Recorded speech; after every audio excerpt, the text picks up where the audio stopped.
কোরআন শরীফে আছে, আল্লাহ বলছে যারা নামাজ পড়ে না, মালাকুল মউত আজরাইল খোদার কসম জান কবজের সময় কলিজা থেকে রুহুটা টান দিয়া ছিঁড়া ফেলবে,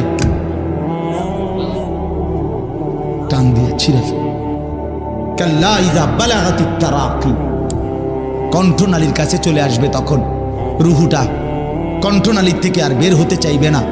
গলায় যেমন আটকাইয়া যায়, আটকাইয়া যাবে রুহু বেঈমানের, নাফরমানের।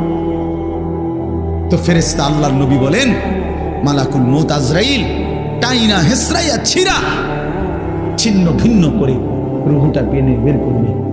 কেন এমন করলো? এমন নির্মম মৃত্যু হলো কেন? এমন ভয়ানক মর্মান্তিক মৃত্যু কেন হলো? কোরআন শরীফে আল্লাহ সরাসরি বলছে ফালা সাদ্দাকা ওয়ালা সাল্লা, কারণ হলো সে আমি আল্লাহকে বিশ্বাস করে নাই, ওয়ালা সাল্লা এবং কি করে নাই,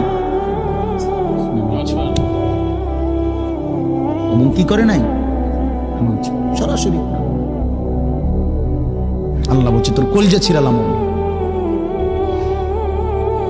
একদম টাইনা ছিঁড়া ফেলবো তোর বেটা। সালাক মনে করছে না, মাতবর